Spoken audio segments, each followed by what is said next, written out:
Good evening, ladies and gentlemen. Hi, everyone. Hi, Alita. Good evening, ladies and gentlemen. I'm Alita from the International Festival of Arts and Ideas, Community Engagement Manager. Welcome to this evening's panel. We're going to be discussing decentering gender. Good evening, ladies and gentlemen. Okay, we're going to be discussing. Hi, everyone. Hi, Alita. Good evening, ladies and gentlemen. I'm Alita from the International.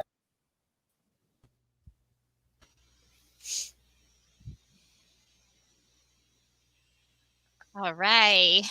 Hi, everyone. Thank you for tuning in with us this afternoon. I am Lucinda Q. McClure, the founder of Nasty Women Connecticut. And today we're doing a panel called Decentering Gender and the Politics of Trans Allyship, and part of the big read, and in response to the book Advice from the Lights from Stephanie Burt. I have with me four incredible artists, educators, and panelists who will be engaging in conversation as we think about the role of gender in allyship, in the arts, in their own practice, but also through community building. So I'm going to have each one of the panelists introduce themselves first. So Kate Berry, you can go first. Hi, my name's Kate Berry. I'm a queer photographer in New Haven. I'm married to Casey Counselor, who's on the panel as well. So my partner is a trans man. And I participate in this conversation as a cis woman. And my work involves working with a lot of folks in the LGBTQ plus community, helping them feel empowered and truly seen through photography, which is not always a daily part of those folks' experiences. So, Thank you, Kate. Next, Maximum. My name is Maxim Schmidt. I'm 24 and I am the gallery coordinator for the Eli Center of Contemporary Art. A lot of my art practice does center around queer experience and sort of my experiences with queerness growing up. And I also try to do a lot of trans advocacy in my community through workshops at different high schools in the New Haven and Meriden area, as well as I did a ton of public speaking about my experiences when I was in college, which I just graduated last May. Thank you, Maxim. Next is Erica. Hey everyone, my name is Eric Ortiz. I'm 21 years old from New London, Connecticut. I am a trans woman, a Black Latina. I work in an organization called Hearing Youth Voices as one of the organizers. And a lot of my work looks around just like community activism and having like really important conversations with young folks, and also like through art and through music and through writing. And so sharing a lot of my story and like a lot of what my experience looks like through that and finding ways of healing and just like safe spaces and Thank brave you. ones as well. Thank you, Erica. And next in list is Casey Counselor. Hi, so my name is Casey. I am a professor in the Communication, Media, and Screen Studies Department at Southern Connecticut State University, which is what brought both me and Kate to New Haven. And for me, my practice, I'm a cartoonist. I identify as a trans man and a cartoonist. And for me, those are two sides of the same coin. So I became an artist, and I am an artist because I'm trans, and I'm trans also. I came to my transness through the practice of art. So I didn't start, drawing until I was, since we're talking about ages, 32. And it was through the practice of drawing myself over time that sort of my body told the rest of me, you're trans, and, now's the time to transition. So I didn't start medically transitioning till I was 35. And I make comics about the experiences of being a transitioning person in the world, and what a interesting and strange experience that is. And I make comics for in my mind for other trans people, but also for the people around them to sort of better understand trans experience and be able to better support trans people. and very glad to be here. Thank you. Thank you, Casey. So some of the things that we're going to keep in mind that we're going to be talking in this conversation, there are a couple keywords that we're going to be using it. We're going to be talking about gender, visibility, art, race, culture, liberation, social constructs, decentering, and empathy. And I'm going to pretty much start opening right now the conversation by starting talking about how when I first came up with this idea of this panel and I said about, well, let's do this centering gender. And I remember speaking to some of the panelists and understanding when is it that we decenter gender? When do we pull gender away? And when is gender a necessary part of a conversation or something that we're utilizing in the right way instead of as a weaponizing tool? So I'm going to open the floor and we're going to keep this a very fluid dialogue between all of us. So, Casey, do you want to start first? Yeah. So, I mean, the first thing that comes to mind when, Lucy, we were talking and you said, we're talking about trans allyship, awesome, and decentering gender. And my instinctive response is like, no. Like, I fought so hard for this gender. And gender is like, I mean, it just so strongly structures our society and our experiences.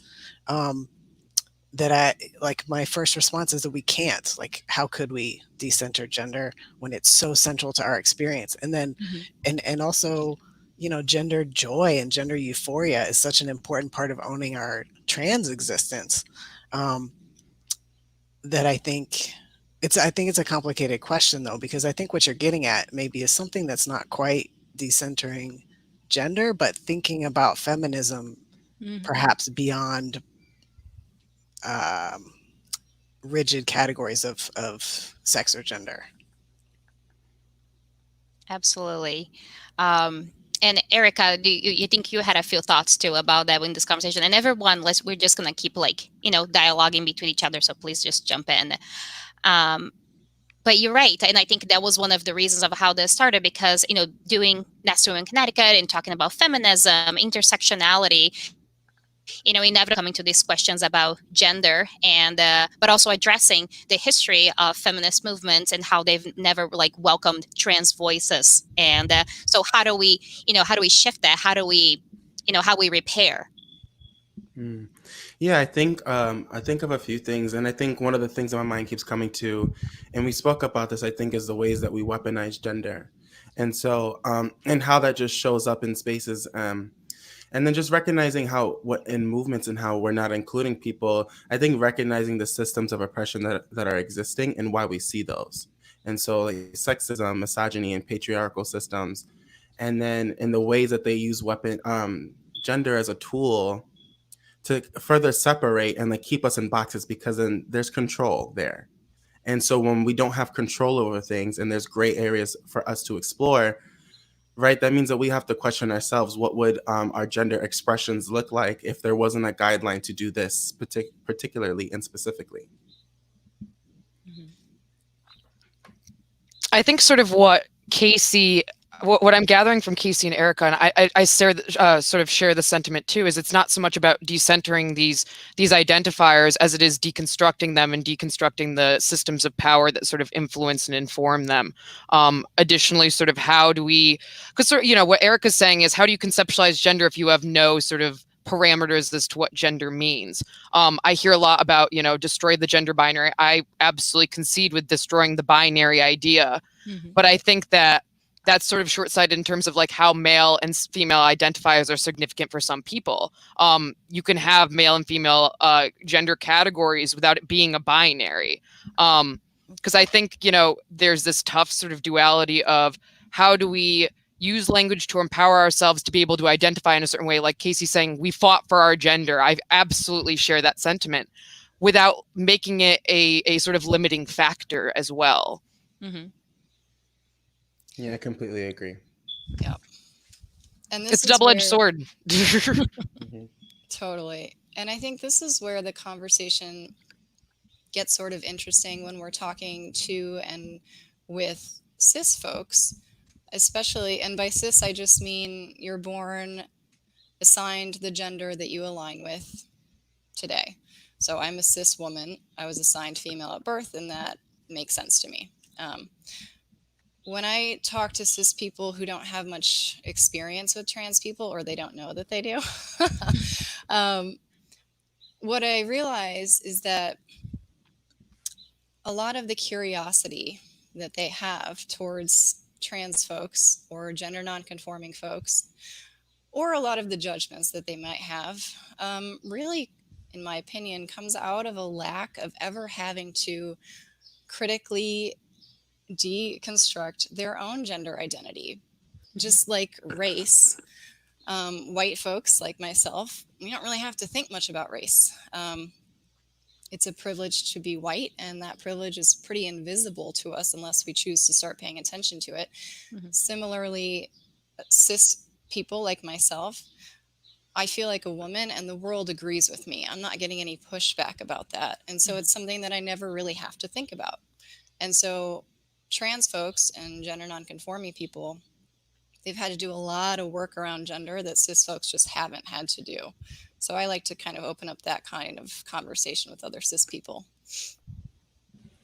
And I think that's also a celebration too. I think this is where, right, owning all of the parts of myself that are just true to my trans experience and celebrating those things, because, right, my mere existence as a Latina, as a Black person, right, is my existence already is a political statement.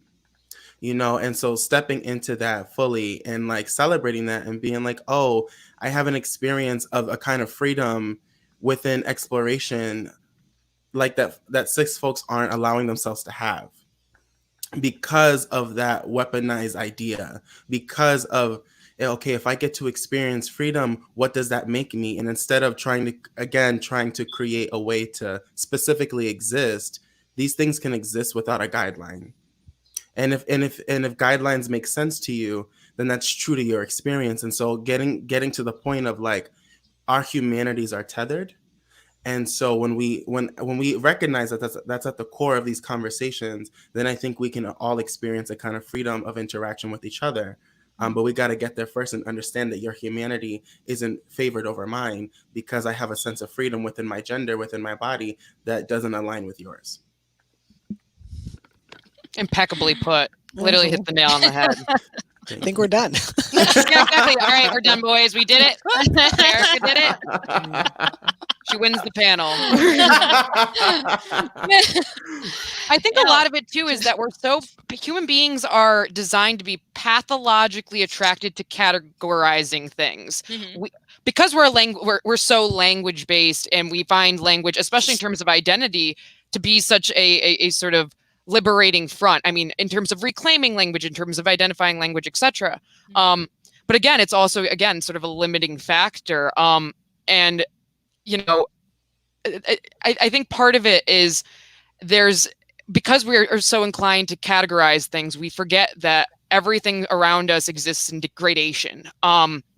Gray areas are, if anything, more common than things that are binary, etc.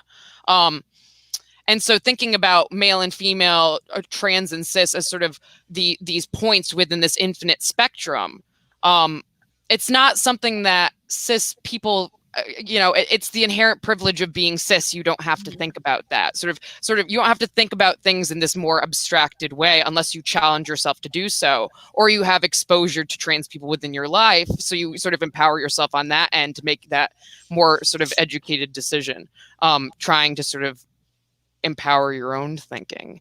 And I experienced that firsthand, sort of coming out to my family, etc. It wasn't, because sans my brother, because there's actually 2 trans kids in my family. We were outnumbered by cis folk in our household. And it was sort of this learning curve of also, as trans people, I feel like we take on this sort of burden of feeling the need to educate people, because if we don't, who will? Who's going to take the initiative to educate themselves? And that was certainly, an obstacle as like a 14, 15-year-old trying to figure out how to explain gender to my parents when I didn't even know what I was really dealing with. And I think, I am very proud of sort of the way that language and sort of resources have become more accessible and more easily researchable, if you can say that, within the last 10 years, let's say. I've been out for 7 years, so let's say within that time frame. Especially witnessing in my brother, he's 7 years younger than me. How is that even shifted? But there are so many ways to make these themes and these concepts accessible so we can start breaking things apart. It's just taking the initiative to do so, and to be open-minded enough to realize, okay, things aren't black and white. There's a hell of a lot of color in there. Well, and I guess that goes into the conversation of being an ally, and what does that mean? How do we, how cis gender people can be better allies, or can understand what is their role and their responsibility if they truly want to be an ally, whether they're educating themselves or not constantly putting trans folks as kind of, they're the ones that are going to give me the answers, and I think that's something that we can talk about it too. And I think I don't think and people understand what does it even mean to be an ally, and to do the right way. And even just how to ask questions. Because I mean, in my experience, particularly because I grew up as a very overtly queer person. Like I was 10 and everyone knew I was gay and I knew I was gay. It was out for everyone. So, and I live in Meriden. It's not a huge place with 2 high schools. So everybody knows everyone. That sort of, and I lost my thought. And just we can answer. We are you all of you okay taking a question? Yeah, let's take questions. Okay, by all means. So we're having Erica have experienced any pushback within the Latin Black community for being transgender. Ooh. Yeah. I think of a lot of things, and I was just exploring this conversation yesterday. And so being like a Latinx person, right, a person of color, there is a lot of homophobia and queerphobia that exists in there. And I think it's important to identify the factors of why and how colonialism and spirituality are tethered in that, in ways of queerness is a part of our culture. It's a part of our ancestors. And so one of the things that I say respectfully that I bring as an offering is I think of Two-Spirit, one of the most explored, I think just indigenous cultures and understood, right? And to see that in those cultures, folks who were Two-Spirit were respected as teachers, as folks who were just spiritually gifted, able to exist in both, right? And to see now in our current climate how trans people have become the political football. And so when we think of colonization, folks went into communities, white folks, and said, oh, we are going to push what we want you to exist in because it's comfortable. And so those things have trickled because for our survival. And I think it's important to hold that, right? Black folks having to be Black men having to be over masculine because they feel like they are inferior, right? They have to exist in this space to survive because we're taught that. And so there's also, and so just holding those things and recognizing that, but then also how do we push past that? And so that has been conversations, and that takes a lot of healing, a lot of understanding, and a lot of long conversations of just well, damn it, listen. And we're here, and that goes back to that humanity, right? How do we share space together, honor each other's healing, but still uphold humanity? And so even if things aren't understood, and it could be controversial in the ways that we think of it, but disagreeing with trans lives isn't a thing, because then that means you're disagreeing with one's livelihood.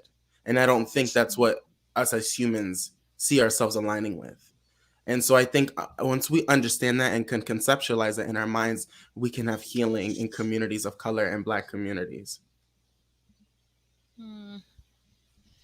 Anyone else? So there's another one. I hate being you can both. I'll read, right, too.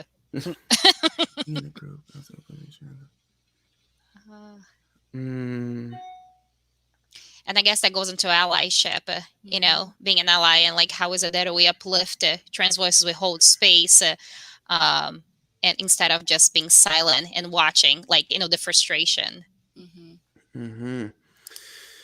This, I feel compelled, and I'm going to make it quickly so I can share space. But, right, you said this earlier, Max, around trans folks feeling the need to teach, and also trans folks have the right to reserve being teachers. We do not have to be your trans Google, when resources are accessible, right? And I think also, speaking for myself, it is important for me right, to choose I choose to be visible, and I understand what my visibility looks like because of my privilege attached to that. And so just recognizing those parts, right? And so using my privilege to hold these conversations. So I think when we talk about allyship, we have to recognize our privileges in that, and recognize like, oh, I can hold capacity for this, because people who are being affected, I'm speaking from like a perspective as a person of color, right? That I don't always have the energy, because on top of like me being a person of color, then you adding my queerness to that, I'm at the intersection of both of those things. And so it's a really challenging the people that we keep around us in our circle, and saying, okay, your reposts are one thing, but that isn't enough when I'm physically and tangibly in situations feeling out of my dignity. So how do we hold our community and allow them to be in their dignity? And also, when sharing space with trans people, it's important for you to recognize when we step out of that. Okay, this environment could be trigger inducing. How can I hold you? And I think we overcomplicate that, right? Like, all you have to do is be a good person and a good human being. And if you're saying, oh, I care about you, show that you care. But the problem is that it challenges you, because then you have to look inward with the ways that you have digested transphobia, the ways that you have digested looking and viewing certain viewpoints. And so this goes again with, you don't have to outright be vicious and malicious to still exist in spaces where you have digested those things. Thank you. No, that's true. And I think even when, being a cisgender woman, I think about like, well, what are the ways that I can be a better ally? That it's sometimes by educating myself, by being a parent, exposing my children, to queer culture, by sharing books, taking to events, like just normalizing it, but also understanding the role that I play on this too. And like how, but the work, you're right, Erica, is like, it means that we have to undo what we've been taught or what we've witnessed, what we've seen, whether we're bringing from our cultures, or from our upbringings and experiences, and, and be willing to do that work in order to do better. I think sometimes what stops people too is like worrying they're going to say the wrong thing. And so if you have like one trans person in a room with other people who are all cis, and then somebody says the problematic thing, and then it's all quiet. It's not that there aren't those people thinking like, oh no, I should say something, or somebody who's going to say something. It's that people are not speaking because they're worried about saying the wrong thing, about being vulnerable, about making it worse. And I do think that we overcomplicate it.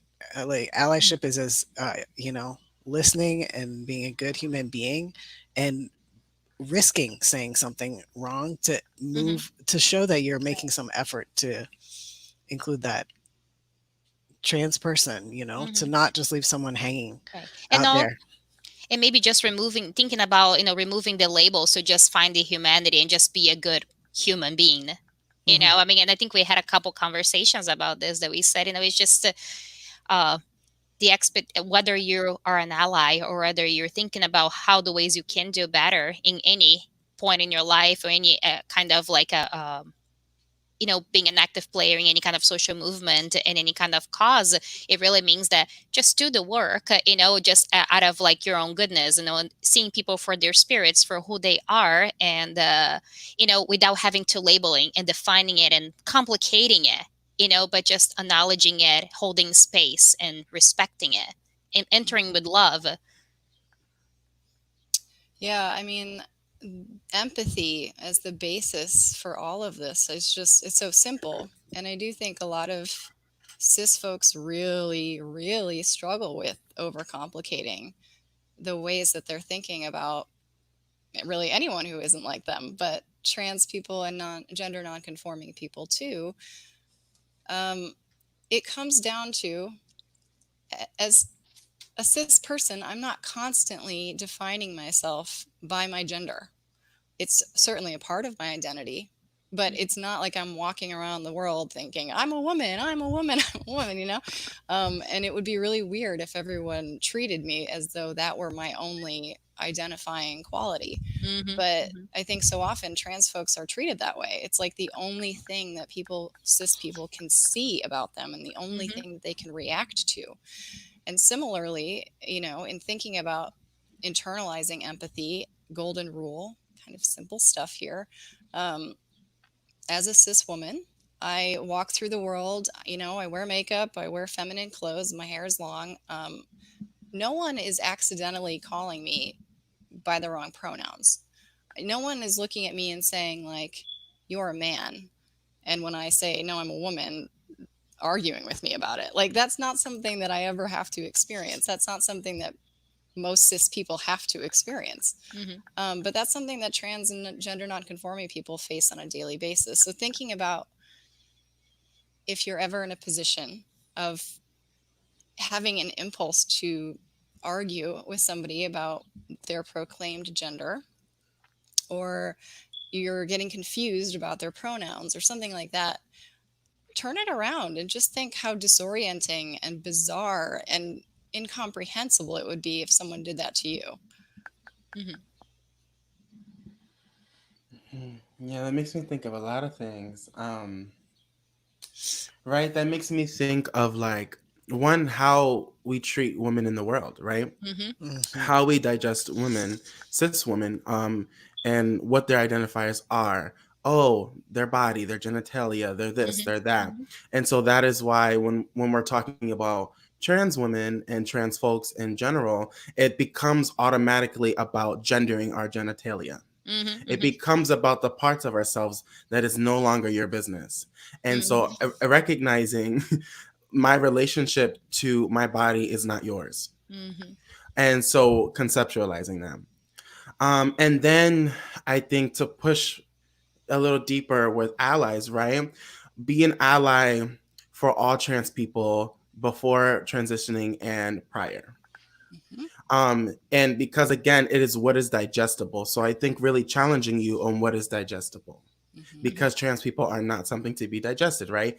And so, yes, I stand with all of us in solidarity, but stand for the ones who don't have the privilege to walk everywhere and like pass. Right? We love that we have the Nikita Dragons of the world and the India Amors and uplift them, absolutely. But what about the ones in the ground level as well? You know what I'm saying? What about the ones that are doing all of the work, but just don't have the resources to progress in the transition as they see fit? And also respecting the fact that trans people don't need medication to exist in transness. So respecting those things and really pushing on like, okay, because I lack your idea of femininity, does that mean your allyship and how hard you go for me and my womanhood is lackluster now because it isn't your version of what being a woman is? Yeah, and I think that goes back a little bit of into feminism, you know, and you know how the history of feminism and in the queer community, and but also again another opportunity to really like stepping up and being an ally. I mean, we read articles every day. We're constantly being exposed to information, and in every day, I think every time there is an opportunity for people to do something, you know, to really step up, to really, you know, remove some of these hurtful stereotypes and you know, and this way of mislabeling people and just reducing them, you know, you're right, to like to their genitalia, to whatever it's easy, you know, to whatever it is that they can see, or they that's what their idea is, and we all can feel that, you know. So I guess that goes to what Kate says, and I was like, well, what about looking into our own selves and our own experience? Look around before you act, or before you realize like the way you are treating others, or the way that you are, that you can that you can, you know, repair, you know, your actions. And that goes in, I think about like that savior complex. Trans people don't need to be saved, you know, Right. like to come in and like sweep in and be the superhero of the day, right? Your job is to, I think this goes to learn how to be led and to lead and to lean in, not on. And like also being to lean on each other in community, right? And all of the different aspects of what that looks like. And so those make me think of those things. How as allies are you actually learning to listen and to be led and to be taught? And so my experience, right, is like with the white superiority complex of, well, in these situations, white folks don't like to be told what to do, thinking I know it all, and you don't. And so that's why I think empathy is hard when we think of whiteness, because it's an experience that you're not able to like identify with, and so those things become a task. Right. And that is your labor to do if you are trying to decide to be an ally. And also remembering that when you share space with trans people, allyship is really appointed. So if I go, I look at you as this is what I'm expecting from you. And being able to like be challenged. And that means you have to welcome the mistakes in order for you to learn. But it has to be from a place where I know you're coming from a place of dignity. If it's coming from just a place of just blurted out, because I think ignorance is a thing, right? Like ignorance, sometimes ignorance isn't as negative as we think it is, because we aren't taught to digest these things. But when you're coming in it with that intentional negative ignorance, you can feel that. And so therefore that's when I don't have to teach you. So just always so as allies, just think about those things of like, okay, how far am I really ready to go? And how far am I going to allow myself to be pushed? And what is your work? What is your labor when trans people aren't around? Right. And even the way that we're entering these conversations, and when you're, allowing ourselves to be taught, to know that there's a lot that we don't know, and entering these conversations with a lot of curiosity, a lot of like empathy, an open mind, and maybe you're right, doing that hard work that it is admitting the work that we haven't been doing, and and how that sometimes means turning the lens on ourselves, ourselves meaning the cisgender people. And I think through this work with Nessim, I've definitely been doing a lot of that. This crash course of every event, every collaboration means, wow, there is always a way of doing better and better and better. It's like you're always realize that you're still falling short because you're, I'm centering or in my own experience, in what in what I've been taught, in a normative way instead of in a more open-minded way. And once you start seeing those things, it means that you have to. It's like the work becomes a lot more complicated, but also more rewarding. We also have a question here too. So one of the things that was curious about the title, "Decentering Gender," and wondering what that means for you. So we can go, maybe each one of us can answer that, because I think, and I can tell the story, but we can start with Kate and then we can go around. Oh gosh, I don't feel like we should be starting with me. Oh, okay. Well, I will start, because then I'll say how this panel even came to exist. That's great. I think that's the best way. When the first week I came up with the idea of responding to the book Advice from the Lights by Stephanie Burt, and the journey and story of becoming, and I was thinking about the Testimonials project that we've done in the past, which is like to collect stories and local stories in our community and elevate those voices through the tool of storytelling, right, and documentation.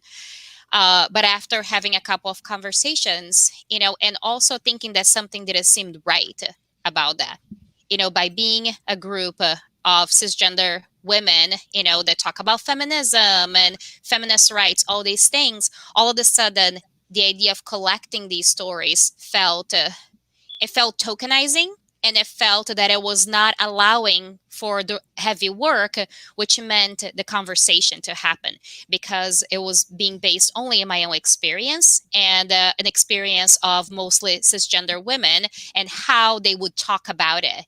So centering themselves instead of centering trans folks and their own voices. And the more I thought about that, I said, I start grappling with the idea of gender, and I think I spoke with that with each one of you, how, how it's very complicated, because sometimes it's not understanding where does gender belong and where does gender doesn't. When do I make it about, well, because I am a woman, or because he's a man, or because they are a trans person, or because they're they're bi, or so it's like, where is it that gender fits? And again, it's asking the questions, but also being willing to realize that we don't know the answer at all, and we might be framing even the question itself in a wrong way. So that's kind of like how I came to realize that I wanted to understand what if we weren't to center every conversation around gender, and what that meant to decenter. So Erica, do you want to talk after now too? It's a doozy. Oh, Always a yeah. Oh, doozy. yeah. We threw the hard ones at Erica. Oh, Lord, child. Ooh. I You can am. handle it, BB. Yeah. I think, okay. Yeah, I think it goes back to when trying to recognize when we have to identify gender, and like when we don't need to add those things. It starts with all the small things, like clothing, makeup. It starts with those little things that then grow into this humongous like tumor. and again with that weaponized mindset, and then we start to like project that onto other people, onto ourselves, and it just becomes this unhealthy way of existing. And so as a caregiver, when I sit with my little ones, I really sit and analyze all of the ways that I have digested binary, and the ways that sometimes have to be real about the shit like I may have projected onto them, and being like, how can I take a step back and look at their humanity and look at them as beings, and not what the doctor said that this is what they have to exist in, and offer a life, and like a life of lessons and opportunity, where it's not, oh, I'm offering this because you're a boy. Oh, I'm not forcing you into sports because I think this is what fits the image of what. And so going back to what is my idea of a woman and a man, and or as just as a non-binary person, what do those look like? And so imagining the many infinities that exist in it. And so I sit, and I can't say that I have, an answer, because I think it's an ongoing like learning. It's an ongoing learning experience, and from even myself, right? Like I like just even like expanding what my fashion looks like, and what statements I want to make with that, and how I want to kind of reclaim power and ownership over my body and what my womanhood looks like. And I think that goes back to, for trans folks, how can we honor the parts of ourselves that makes us that is particular to our transness? And so, and just in celebrating those things, and it just becomes, as you said, a doozy. And it's really personal. And so I think we just have to go back to, what does that mean to us? In what ways do we exist in that? And I think identifying what is harmful about them, and how we project those harmful ways onto other people, especially our young folks who, are just are learning for the first time, especially like babies, right? I think about how they get hurt for the first time, they see their words for the first time, and we feed them these ideas, we feed them even unconsciously. And so I think it's about being aware of what even our unconscious thoughts are, and what we do when no one's around. Right. Being aware of those social constructs, and where they're playing a role, and where are you aware of them, or where you're actually trying to reject them, and in order to develop like something that it is healthy. Casey, you want to talk about that too? And then we can go into the other question too. Sure. About the decentering. Absolutely. So I think of decentering gender, like around this panel, really as a provocation. Where you're like, I don't know, is this even the right question to ask? But it gives us, it's juicy. It's a doozy, Glad everyone liked that word. I know, right? Thanks, Max. Gender, it's a doozy. But I do think also that one way we could think about decentering gender is to take on a more intersectional approach, like when we're talking about transness, and I'll sort of maybe transition into that next question about signifiers of gender. So as a white passing trans man, my experience is very different than Erica's, for example.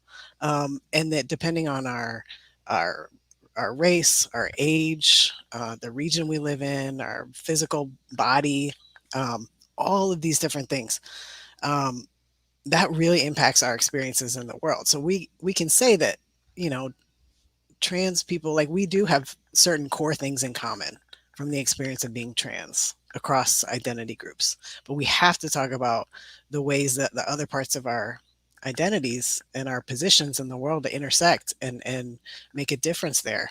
I mean, now, like, my life is so like, I used to be a long blonde haired straight chick, and then I was a butch lesbian, and now I'm here. So those are like very different lives. And so I used to walk down the street getting like catcalled and that kind of stuff. Then I got a bunch of like dirty looks and like, F you, and sort of like not great public treatment. And now, the trans part of my life is not necessarily easy. I find it joyful, but also complicated and tough in a lot of ways. But when I'm walking down the street, when I'm going to the store, my life is so much easier. When I'm in front of the classroom, my life is easier, because even if people know that I'm trans, I'm still like the signifiers of white maleness. People care what I have to say. People who never would have talked to me before come up and tell me like nice boots, or I just am having all these interactions and this like positive feedback from the world that I've never received before. So I am treated like a full human being, which is, frankly heartbreaking, because most of the people I love and care about have never had that experience. In the, I also, I'm like wear like a moon earring on the gay side, because like I also like I want to signify queerness, but I'm like pretty, if I'm true to myself, I'm like wearing a black t-shirt and jeans, like I just appear like masculine-ish anyways. Well, and I think that's something incredible that we talked about, how we can learn so much from the trans community. We can learn to walk in the world in ways that many of us will never be able to. We can experience, we can learn from that experience of that they can enter the world in different ways and see the way that they're being responded to, the way they're being treated, and that's actually a gift. Mm-hmm. Yeah, and that there's so right. much that we can learn if we decide to, like, let's listen to the experience, let's listen to these journeys, because they're teaching. These are the teaching moments that we should be, just as cis people, should be sitting back and listening and really taking it in to understand, like, wow, there is so much that, and instead there is the focusing the things that are just so unimportant. Yeah, I think about, for example, I walk to and from Southern to work, and sometimes that's at night, sometimes it's in the morning. And I'm just very aware of my body in space. Like how, like, am I walking up really close behind women like men tend to do a lot, which is very threatening. I'm hyper aware of making sure that I'm not encroaching on people's physical space or sitting on the bus. And I do think sort of that one thing that I can contribute is to be able to get through to men who tend to listen better to men, frankly, about how better to be in the world around trans and queer people and around women in ways that they clearly have not learned. Well, and I think that goes into the other question, so about being trans, if they're hyper aware of how signifiers of gender are being read. And it's something they experiment with. And Max, you can talk a little bit about that too. Yeah, this is my doozy. So I'm 24. I'm a baby. I feel like it's funny because it's really humbling to think that I've been out for 7 years this year. Like, I came out before I was a senior in high school, and that's just bizarre to me, because how did 7 years happen already? And how am I 24? Don't really understand. But, I'm at this weird sort of impasse. Also, being sort of a new, fresh professional to some extent or another. I've worked in the arts field for only a little over a year now. I'm very aware in a way that I wasn't previously, because I was in a different environment, frankly. As a professional, I'm very aware of passing culture, and how I'm in sort of this weird middle ground where either I pass fabulously or I do not pass at all. So I'm very, and I'm also, you know, a lot of my sort of narrative in terms of how I conceptualize my own transness is, you know, my body's my body, so therefore it is the body that I have. It matches my gender, whatever, in which way, because that's how I conceptualize it. I don't have really strong internal body dysphoria about, you know, my physical anatomy or whatever, because I've worked very hard to sort of unlearn that for myself to make me sort of navigate better in the world, and more happily in the world, and experience gender euphoria on that end as a not particularly binary person. But with that said, working as a trans professional now, and not having sort of the cushion of everyone already knows me, so they're generally pretty good about my pronouns. They recognize me as Max is. I don't have that luxury anymore. And it's funny because it's all these little nuanced things. When cis men come into work, I change the way I sit, because I know that they will interpret me differently if I am spread with my fucking knees apart and, you know, hands on my knees and I'm slouched over and I need to go to a chiropractor or whatever. Or I have this little prepubescent mustache happening right now because whatever it will take to sort of signify me as mask to other people. Most of the dysphoria I experience is what I define as social dysphoria, where it's about how I'm being interpreted in a public space, because I'm not at a place where I feel like I necessarily pass. I pass in the circles that are familiar with me, and that's really about it. But I am I recognize what Casey is saying too, in terms of certain aspects of male privilege and how that sort of comes to light as you transition and as you quote unquote pass better, if that's whatever you choose to do, how that changes. And how people who I do pass to, like I work at an art gallery. I see lots of little old ladies. A lot of the little old ladies think that I'm a man, cis man, because I have a mustache and whatever. And it's absolutely different than how I would be treated, sort of pre-transition as a little art kid, a little femme art kid. It's weird. The signifiers thing is a double-edged sword and a half, because you can either, like, I don't want to pass, like that's not my goal. And I do have some privilege in that where I don't have to pass because I'm still a white middle class, whatever kid, whatever, fine. And that obviously folds into how I'm able to experiment differently with my presentation, etc. But then the other side of that is I get misgendered all of the time. And how do I then internalize that? So it's tricky biz. It's tricky biz trying to feel like you want to satisfy the public and be palpable in some way, be digestible, because you pass and they don't have to think about you being trans. So they won't say anything that's going to make you feel uncomfortable. No one's going to ask about your junk if they don't think they have any reason to ask about it, which is its own weird entitlement. I don't understand, even just on an objective end, why you think that would be okay. Like, if you sit back and you think, okay, I'm going to ask about someone's genitals, that is the weirdest thing you can do to a person. That is so friggin' weird. Why is just creepy? You don't do that. You don't do that to anyone. I don't know. It's weird. And a lot of it has to do with like how we essentialize bodies in general, and how we and bodily autonomy, which is how it folds into, you know, confronting these concepts is universally helpful for everyone, because when you get into the general theme of bodily autonomy in terms of transition versus not, like medically transitioning, etc. And just in general, bodily autonomy is something we all sort of struggle with on a gender and racial and class level, sort of beyond even just sort of a trans versus cis ideal. Right. There's a lot to learn from us. We have to do a lot more thinking, even if we don't want to. Pre-labor.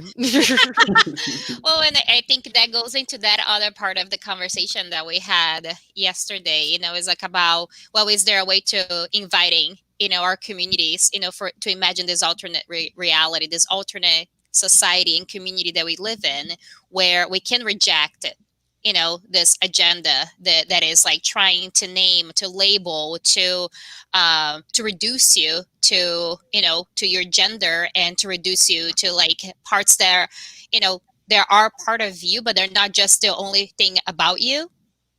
and what does that look like, and that we actually can celebrate our bodies, our spirits, and truly feel liberated, within ourselves, and hopefully others can do the same through that.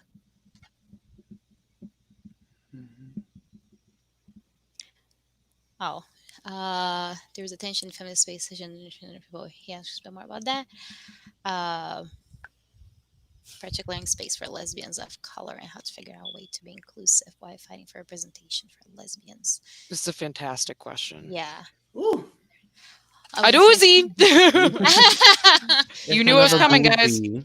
Right. Well, and that's the thing. I think to me, I think about like that article that recently that we saw about the high school track student. Right. And we think about when there are people using the feminist word, the feminism, to empower some at the cost of oppressing others. And it's like that toxic white feminism, and a lot, and the whole thing about the article was saying how well it wasn't a woman, so it can be seen as a woman, and it's just and the choice, and that's the thing. People use words without thinking about the consequences of those words, especially once they enter the public space. It's like, who are they hurting? And is again, I think it goes is because of that agenda that it needs to be uplifted in some way, but it's about just themselves. Is that selfish agenda? Mm. And I think the way to try to make this better, again, it's like it's understanding the roles that we have as cisgender people to really understand our privilege, and when it is uncomfortable, be that ally that you need to be. Mm-hmm. And address the history, how it's been problematic, how it's been oppressive, instead of just remaining silent, which is, it won't change anything. So really sitting in that discomfort of the conversation, and to understand that there is no safe space for anyone. But what we need is more room for discourse to try to work through these tensions. Mm. Mhm. Anyone else want to jumping on that too? Maybe Kate can talk a little bit too about Did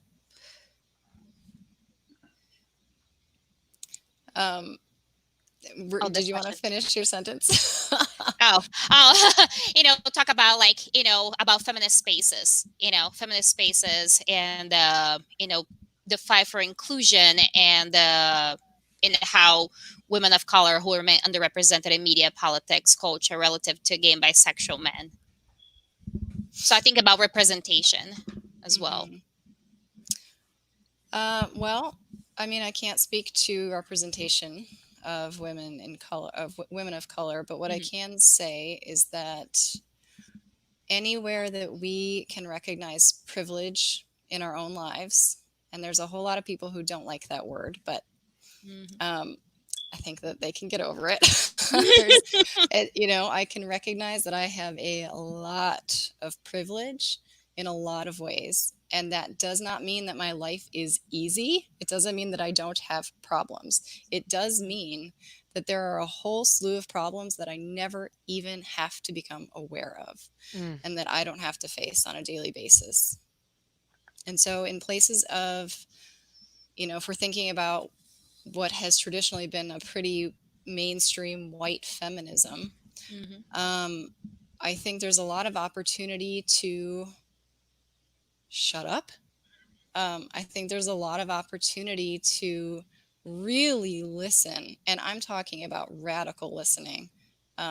With what you're saying, Lucy, is the willingness to be deeply uncomfortable, to be really confronted, to be really challenged, and to have some of our blind spots called out to us in a way that doesn't feel shameful, but that does help us recognize that, well, we didn't create these structures of inequality that we were born into. We inherited them. We are still responsible for reconstructing them and perpetrating them if we don't sort of listen to what other people are telling us that we could be doing better. Right. No, and that's true. I think I mean, the more I I have works that involve collaboration with other social groups and other activist groups, especially in the queer community, I start realizing and how feminism, the white toxic feminism, that is the one that is being loud and clear, has hurt, the queer community. And when we see that all the time, I mean, we're thinking about the women, the women's march, and thinking about representation, and leaving trans women out, leaving women of color out. And then we think about education, the way even how we are educating people about feminism in schools, how we're talking about the non-white feminism, how we're talking about, the queer feminism, and how we're talking about Latino feminism, and understanding like how their stories and their journeys are very different. And because they're fighting for different things, even though they were experiencing oppression, it's very different. It's the more you check those boxes of diversity. So it's like you can't claim or especially being in a feminist collective, like we can't claim and use this label of like feminism or being so great unless we're willing to do the work within ourselves and understand like where we're falling short, and say like, what, please call me out. And I think that's one of the reasons I'm a huge fan of creating these kinds of conversations, because it means someone saying, hey, actually you are wrong.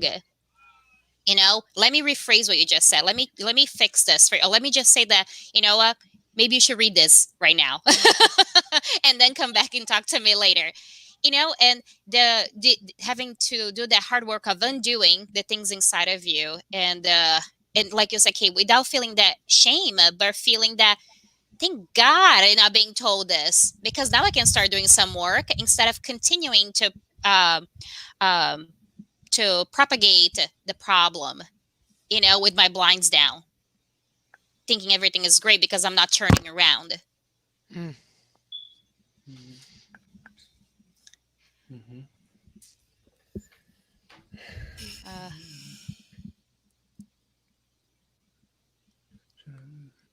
Yeah. Now that's what we call TERFs. Yeah, and that's a real thing.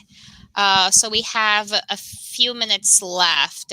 Does anybody want to take a final round of questions? Yeah, by all comments? means. Okay. Mm-hmm. Okay. All right.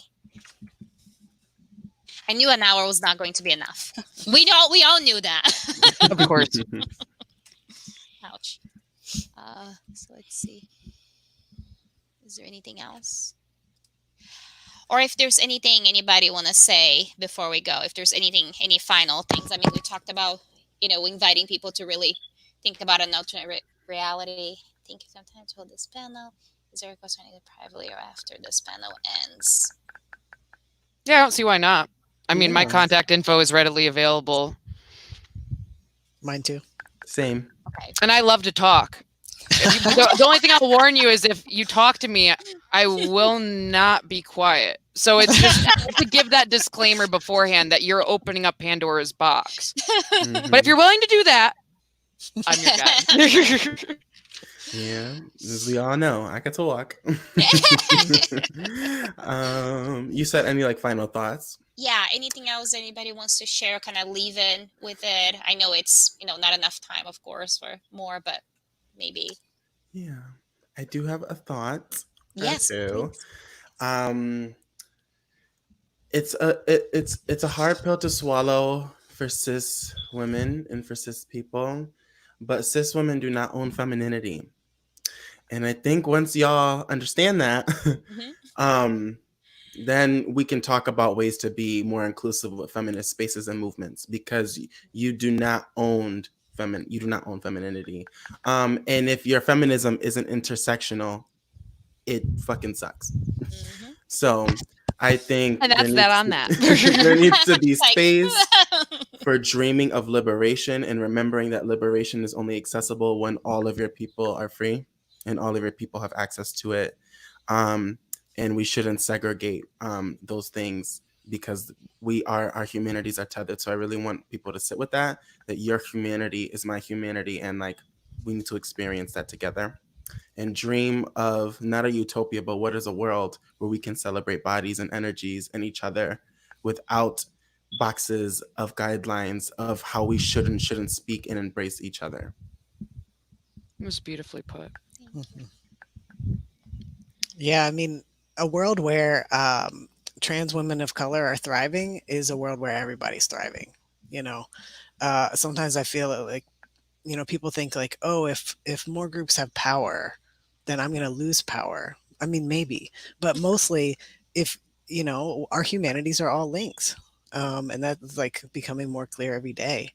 I would love to see a world where trans people are sought after leaders and teachers, where parents are hopeful to have trans kids because of how insightful and brilliant they are.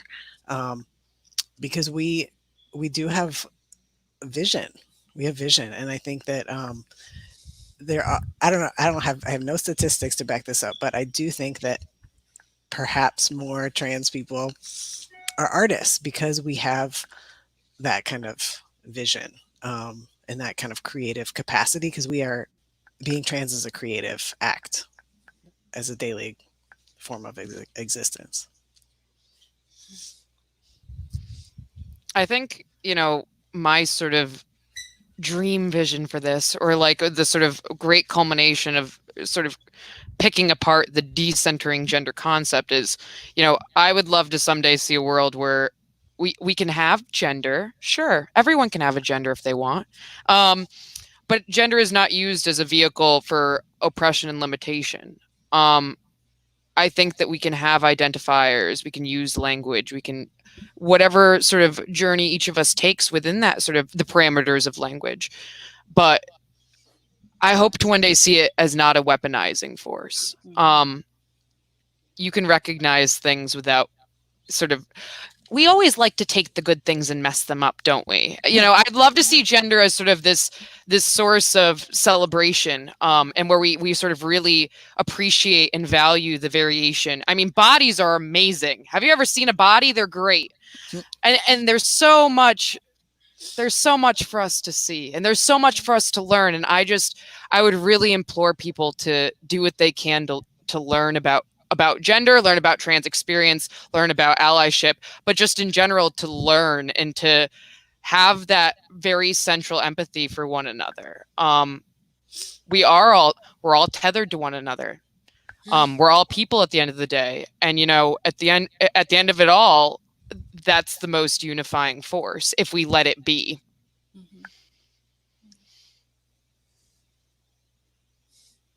Can't top that. We're all so cute smiling at each other. What a nice group. It's all on love, people. When you approach things with love and compassion, what more could you need? See, you smile more. You're not angry more. Thank you, Tom, for coming. Thank you for all of your offerings in the comments. They were beautiful and necessary. Yeah, you guys are fantastic. Thank you for coming. Thank you. Thank you, all of you, for being here. Thank you, the incredible panelists. I mean, it's...